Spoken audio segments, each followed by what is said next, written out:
Her voice cracked before the sentence finished. "You're not going." Not a question, a command dressed as concern. I was buttoning my shirt when she said it, standing in the bedroom doorway like a barricade. Her phone was clenched in her hand, screen face down, thumb hovering as if it might burn her. The party invitation lay open on the bed between us. Cream cardstock, embossed letters, my name spelled correctly for once. I smiled without warmth. I already told them I'd be there. That's when she lost control. Not loud, not hysterical, worse. Her face drained of color, eyes flicking left, right, calculating exits that didn't exist. She stepped closer, lowered her voice. "You don't need to go. We can do something here." Here, the house she suddenly couldn't leave alone, the house she guarded like a border. I looked past her, down the hall, to the study door she'd started locking for privacy.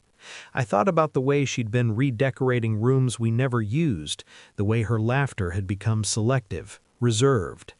"I'll be back late," I said. She grabbed my sleeve. "If you go," she whispered, "don't come back." That was the moment. Not the threat, the fear behind it. I nodded, calm, careful. "Okay," I said. "Then I won't." I picked up my keys anyway. The drive gave me space to think, to rewind the last 6 months and play them back without sentiment. Her sudden interest in property law, the refinancing documents she rushed me through, the way she insisted the house be listed under a trust for tax efficiency. My name's still there, for now. The party wasn't just a party, it was hosted by her firm, at our house. The realization settled slowly like sediment. She wasn't afraid I'd embarrass her, she was afraid I'd see him. I arrived early, watched from the car as caterers went in and out, as lights warmed rooms she'd kept dim for weeks. When I finally walked in, conversations stuttered, faces adjusted. She found me near the kitchen, too fast. "You said you weren't coming." I changed my mind. Her smile held for 3 seconds too long, then cracked. That's when I saw him, comfortable, familiar, his hand brushing the back of a chair like it belonged there, like he did.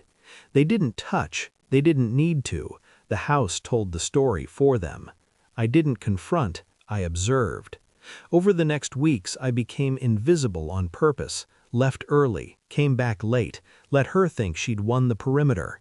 I copied emails from the shared printer cache, cross-referenced calendar entries she forgot to delete, ran the trust documents through a friend who specialized in quiet litigation.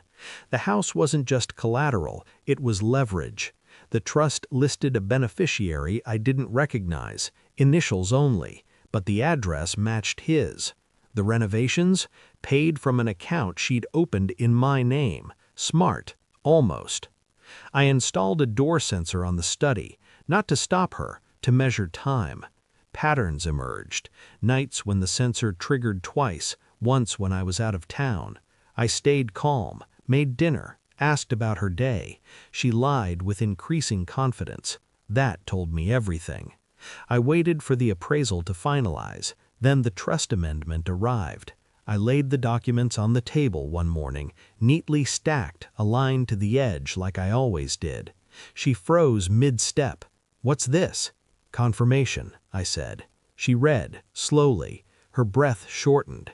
"You were transferring ownership," I continued, "incrementally, after the party, after I was out." She dropped the papers. "I was protecting us." I slid the final page forward, a notarized addendum, my signature, except it wasn't mine. Forgery is a crime, especially when it's lazy. Her knees buckled. She reached for the chair, missed. I stayed standing. I told her the truth without raising my voice. The trust was void. The house reverted, fully, legally, mine.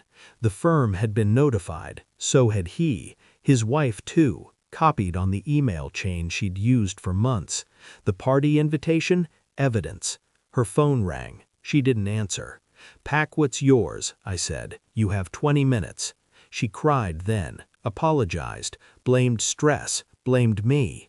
I listened like a professional. At the door, she turned back. "You planned this." I nodded. "I just let you finish first."